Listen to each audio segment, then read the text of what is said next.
ఎవత్తే అది నన్ను బేవర్స్గాడు అంది, బచ్చాగాడు అంది. నన్ను పోలీసులకు పట్టించి నా శరీరాన్ని ముక్కలు ముక్కలుగా నరికించి మెడికల్ కాలేజీకి పంపిస్తానంది. అదన్న మాటల్ని దిగమింగుకోలేక నా లిమిట్ దాటి మందు కొట్టినా అసలేమనుకుంటుంది నీ ఫ్రెండ్ లక్ష్మి?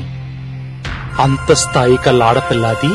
అది ఏ స్థాయి ఆడపిల్లైనా నిన్నలా అన్నది నువ్వెలా ప్రవర్తించకూడదో తెలియచెప్పడానికే తప్ప నీ మీద తనకి వ్యక్తిగతమైన కక్షేం లేదు బావా.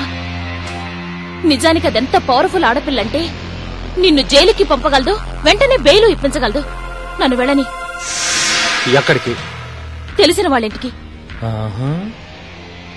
అలా మెల్లిగా మరో మెట్టినింటికి దారి వెతుక్కుంటూ వెళ్ళిపోదా అనుకుంటున్నావా? మన ఇద్దరికి సంబంధం ఉందని ఫోటోలు తీసాగా. నేను చూశానుగా. అప్పుడు నన్ను పెళ్లి చేసుకుంటాను అనాలిగా. కానీ ఆలస్యమైంది బావా. అంటే నేనే ఇంటి కోడల్ని కాబోతున్నానో నిర్ణయం జరిగిపోయింది. కథలు చెబుతున్నావా? లేదు బావా, నాకు కాబోయే మావగారు రాఘవయ్య గారని మిలిటరీ మేజర్. ఓ, నాకు చెప్పకుండానే ఆ మిలిటరీ మేజర్ కి మాటిచ్చావా? నేను మైనర్ని కాదు కాబట్టి ఆ మాట ఇవ్వగలిగాను. మరైతే మన ఫోటోలు భద్రంగా తీసుకెళ్లి వాళ్ళ చేతుల్లో పెడతా. వీలైతే వాల్ పోస్టర్లు గోడలు కంటించు, నో ప్రాబ్లం.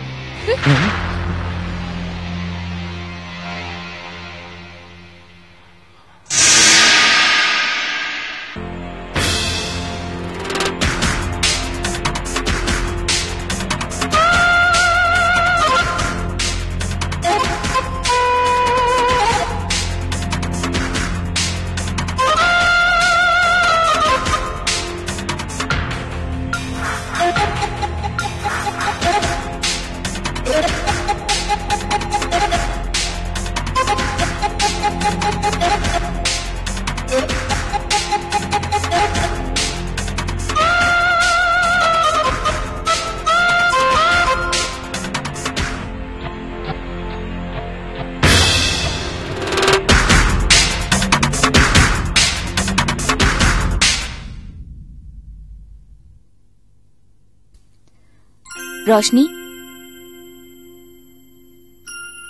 వాళ్ళు లేరు. రాఘవయ్య గారు ఉన్నట్టుండి ఇల్లు ఖాళీ చేసి వెళ్లిపోయారు. బహుశా తన భార్యకి ట్రీట్మెంట్ ఇప్పించడానికి ఏ ఊరైనా వెళ్తున్నారేమో అని అడిగాను. ఫలానా అని చెప్పలేను కానీ కొన్ని నెలలపాటి ఇల్లు వదిలి దూరంగా ఉండక తప్పదమ్మా అన్నారు. అయితే ఖచ్చితంగా ఎక్కడికెళ్లారో తెలీదన్నమాట. మరదలా, మేజర్ మామ లేనట్టేగా. నా నోరు మోయించటానికి నువ్వు నాకు చెప్పిన కట్టుకథలు నిజమా కాదా అని తెలుసుకోవటం కోసం నీ వెంట ఫాలో అయ్యాను. రూట్ క్లియర్ అయిపోయింది. రా. వద్దు బాబా, నేను ఇంటికి వస్తాను కదా, ప్లీజ్ ఇలా పబ్లిక్ లో సీన్ క్రియేట్ చేయకు. ఆ మాత్రం ఆడావిడ చేయపోతే చూసేవాళ్ళకు నువ్వు నాకు కాబోయే పెళ్ళామని తెలియాలి కదే. అర్జెంటుగా నేను ఇంటికి తీసుకెళ్లి పెళ్లి చేసుకోను. నువ్వు నాకు చెప్పిన అబద్ధానికి ఓ చిన్న సైజు శిక్ష అయిపోతున్నాను.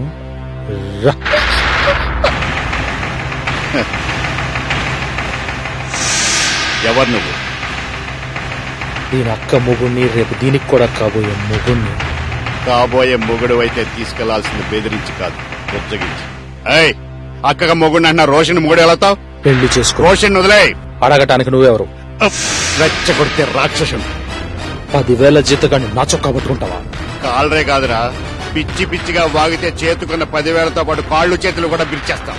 వంటి మీద చేతి, వంటి మీద చేతి. రమణి, నువ్వు పక్క తప్ప.